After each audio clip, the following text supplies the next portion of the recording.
আসসালামু আলাইকুম, আশা করি আপনারা সবাই ভালো আছেন। আমরাও খুব ভালো আছি। তো আজকে আমরা ঢাকার উদ্দেশ্যে রওনা দেব, সেজন্য চলে আসলাম ঘাটে। তো ঘাটে দেখেন একটি স্প্রিং বোট রাখা আছে, আর এই যে লঞ্চ চলে আসছে মানিক এক। হ্যাঁ, মানিক এক আসছে। তো আমরা যেদিন আসছিলাম সেদিন আসছিল জামাল 9। তো আমরা জামাল 9-এর অপেক্ষায় ছিলাম। তো আজকে চলে আসছে মানিক এক, জামাল 9 আসবে আগামীকাল। তো সেজন্য কিন্তু আমাদের তো ঢাকা পৌঁছাতেই হবে, অনেক দিন বেরিয়ে গেলাম, এখন আমাদের ঢাকা যেতেই হবে। সেজন্য চলে আসলাম কেবিন বুক করার জন্য আগে থেকেই, যেহেতু মামার বাড়ির কাছ থেকে একদম ঘাট অনেক কাছে, সেজন্য।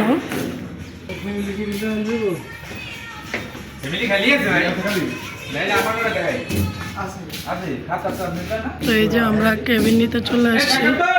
লঞ্চ ছোট না, ভালোই বড়।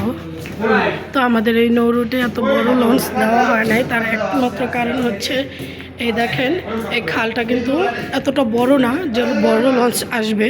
খালটা কিন্তু ছোট, যার জন্য বড় লঞ্চ এখান দিয়ে আসতে পারে না, ছোট ছোট লঞ্চ আসা লাগে। তো সেজন্য কেবিন বুকিং করতে আসতেছি। তো দেখে আসি কেবিনের কি অবস্থা। তো এখন আমরা দেখি ভিআইপি একটা কেবিন দেখে আসি কিরকম কি অবস্থা। তো ভিআইপি একটি কেবিন দেখতে যাচ্ছি।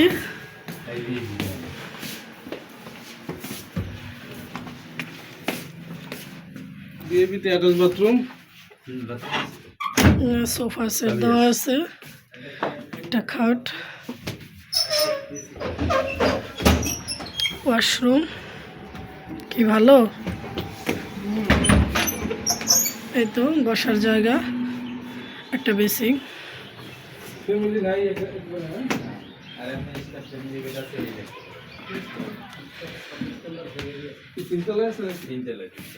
দেখি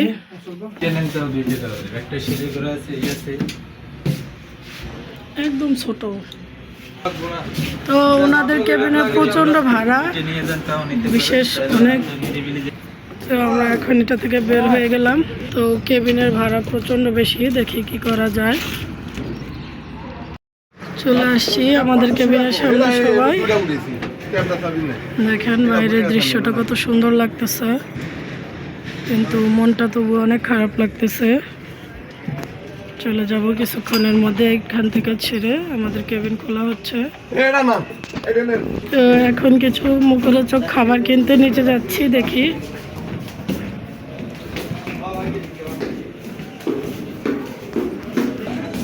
এই যে এটা হচ্ছে দোতলা।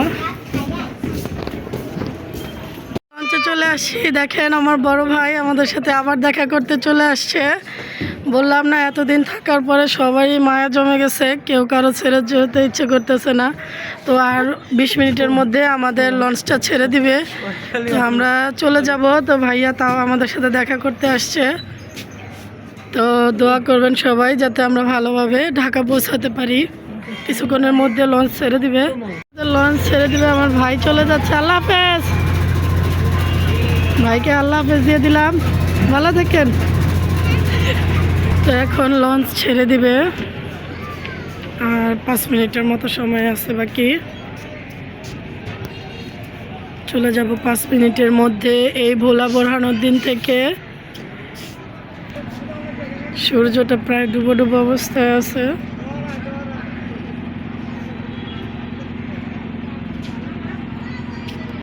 আমরা ঘাট থেকে চলে যাচ্ছি, দেখেন কত মানুষ ব্রিজের উপরে দাঁড়িয়ে আছে, কতজনের প্রিয়জন ছেড়ে চলে যাচ্ছে। তো আমাদেরও সবাই ছেড়ে চলে যাচ্ছি ব্রিজ থেকে, এখন চলে যাচ্ছে লঞ্চটা।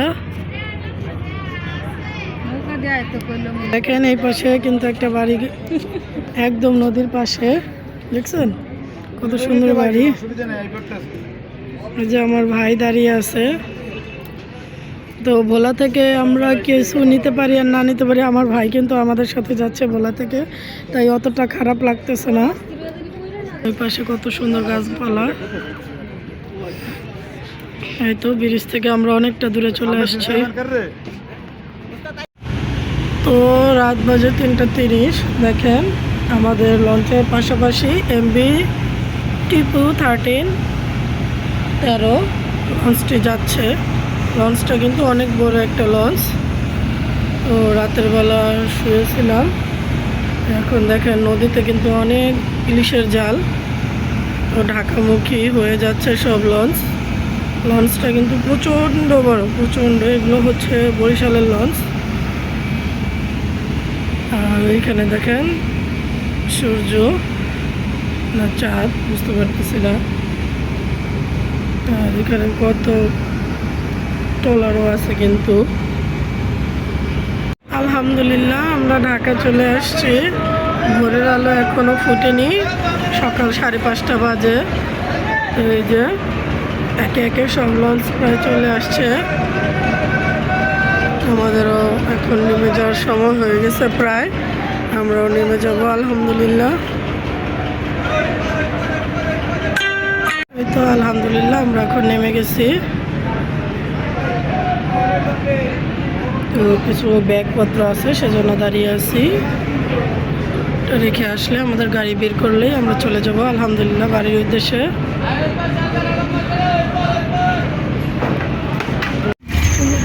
বসলাম সিএনজিতে, রাতে ঢাকা।